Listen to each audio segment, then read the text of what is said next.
What up, dudes? It's Gaz, and welcome back to another Warframe video. So we're going over the new Prime Resurgence that started today. We got Wukong on Equinox Prime. We're doing a review on basically if these are worth it in 2024, and I'll have some builds for all the weapons, and we'll just review the cosmetics too, why not? Before we get into it, make sure you sub this channel. We do daily Warframe video uploads, everything from news videos, build videos, discussion videos, and the like. You're in the right place for Warframe content. We also got a double credit weekend coming up tomorrow, so I'll be farming some credits, because I like farming credits. So let's get right into what the video for today is, and ignore the flying Roomba, apparently. Alright, so as far as the new Prime Resurgence, this does rotate like once a month, and here we are with the new one. It's going to be Equinox and Wukong Prime. The weapons are going to be Stradivar Prime, Thibodeau Prime, Zhuge Prime, and Ninkandi Prime. If I mispronounced any of that, too bad. As far as the cosmetics, with Equinox we got the Izabu Prime Cyandana. Some people really like this. It's very cape-like. But to me, it's a little bit just too plastic looking to me, for me to personally buy this. But yeah, you can definitely get some good fashion frame out of this one. The Narvar Prime Armor is very droopy looking. If this is something that you like, you can of course customize it to your personal fashion choices. Not too bad of an armor set for 2 Regal Aya. As far as Wukong's cosmetics, we got the Jindu Prime Cyandana. Very stiff looking, if you ask me. I'm not a huge fan of this one, honestly. I don't see people using this one too often either. But it's not like it's bad. It's just, it's not a super popular one. Also got the, is this actually part of the bundle? I guess this is part of the bundle. The Sanzong Prime Kubrao armor. Now this on the other hand, if you like this, like if this is what you want, like on your Mecha Kubrao with Protea or something, there you go. Definitely looks a lot different there. Oh, it does come with a Prime Kubrao fur pattern as well. Okay, so here you go. This is basically what you're buying. It's like a Mecha robot dog. Now this I might actually get. How many Regal Aya is this? This is 2 Regal Aya, and you get a Kubrao collar, which I already have. You get this Prime exclusive armor, these Prime exclusive fur pattern colors as well. So this one looks kind of decent if you actually do use Kubraos. And I do use Kubraos, so that's kind of cool. And we also got the Corposant Prime Ephemera. It's kind of hard to see Ephemera, but it is a Prime Ephemera, so this is the only way in the whole game to get this is buying this for Regal Aya nowadays. It can look pretty nice. It looks really nice when you're like walking around with it. Alright, now as far as the items here, let's go over each item and if they're actually good. First off with Equinox Prime. Equinox Prime is a pretty complicated frame, but once you learn how to play them, you could pretty much like settle into one specific play style. Or maybe 2 if you really, really care. So the way that Equinox works, there's a night form that is like crowd control and like healing focused, and there's a day form which is damage and debuff focused.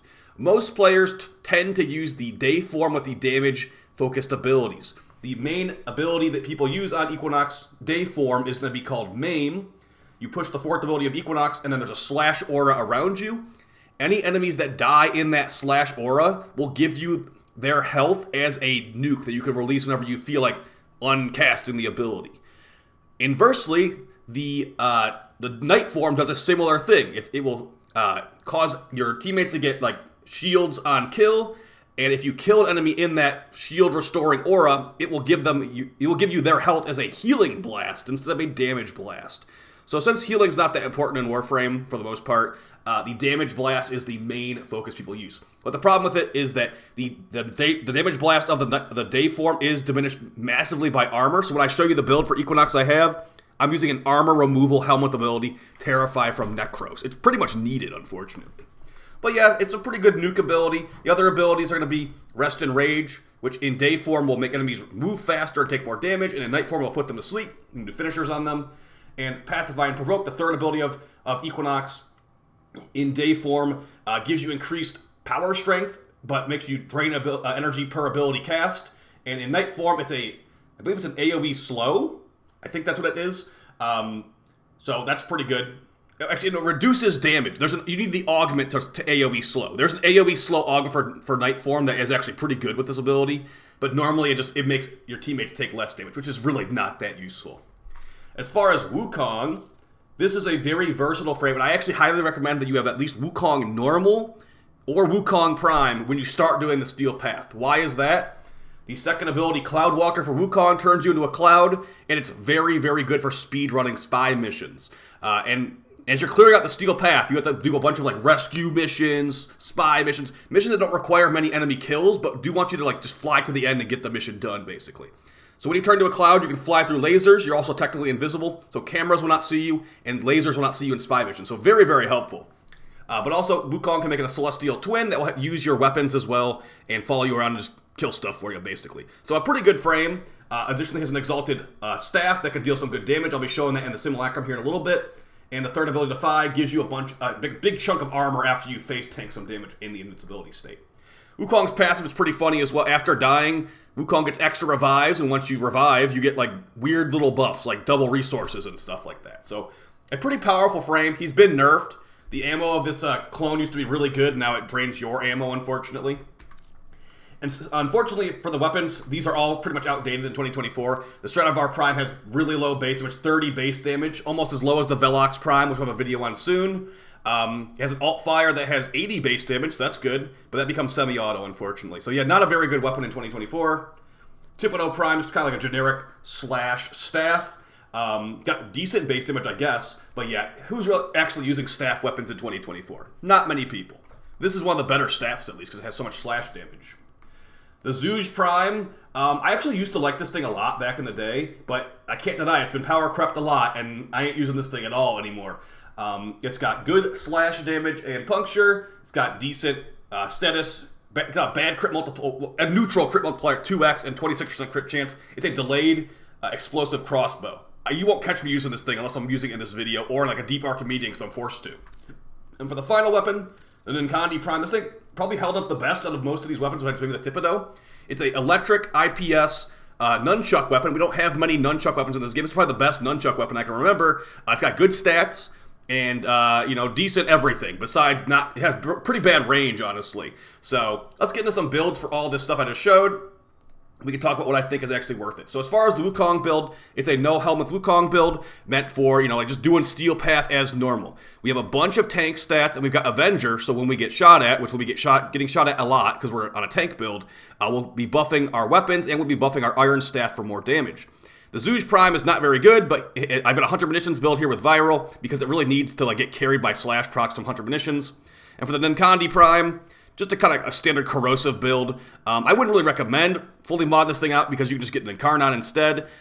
If you are going to use a melee adapter, I'd recommend using maybe melee exposure or something like that. As far as the Iron Staff, we got a corrosive build. Unfortunately, I'm not putting an Umber Form on this, but if you want to get even more capacity, you have to put an Umber Form on to get on Prime Thiever Strike, but you don't really need to do that.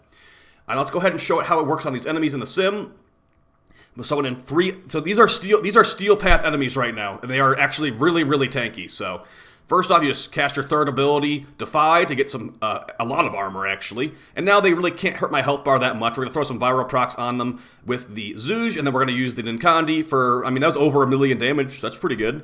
So yeah, it's an okay weapon. We're actually getting kills mostly with the finishers here, to be honest. But as you see, the Illusion Clone is actually helping us out. It will switch to our primary weapon when we're using our melee, and vice versa. You can actually unequip every weapon besides one weapon to have both of you using the same weapon. But for the purpose of this video, I wanted to show you the new weapons, or rather the returning weapons. So I didn't want to, do the cheese strat, basically. But yeah, you can just equip one weapon on Wukong to have both of you and the clone with the same weapon. There's the Iron Staff. Iron Staff quite good, actually, especially with Avenger proc. It gets a lot of extra crit chance.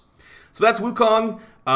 If you want to pause the video and see the builds a little bit closer, be my guest. But let's move on to Equinox here. Now, I did say earlier, I have a Terrify helmet ability on Equinox because you need the armor removal. When Molt Augmented stacked up, it will be full armor removal. But as it stands right now, with no Molt Augmented, I think we have just about enough with Corrosive Projection to be full armor removal. The Stradivar Prime, not a very good gun, but we've got a Hunter Munitions Viral build here because when a weapon's really bad, Hunter Munitions can sometimes help to bypass enemy armor. And for the Tipono, we've got a kind of like an all-rounder build with Toxin and Slash. The Toxin will let you one-shot Corpus, you're playing against Corpus, and the Slash will be good against Grenier, which we're fighting Grenier here. So turn into your day form with the first ability, and you can cast your 3 if you feel like it, but you don't really need to. Cast the 4, now they're in the Slash area. We use Terrified to remove their armor. Now we can, once we release our 4th ability, Nuke, it will be full damage, which we need to have because these enemies have so much armor. Until the Jade Shadows update, the armor in this game is ridiculous. So you pretty much have to have armor strip with Equinox, or you just do it, or fighting enemies that have no armor in the first place, like Corrupt or like Infested or Corpus. Yeah, Equinox really does not play well with enemy armor. So that's actually why Equinox used to be kind of OP back in the day.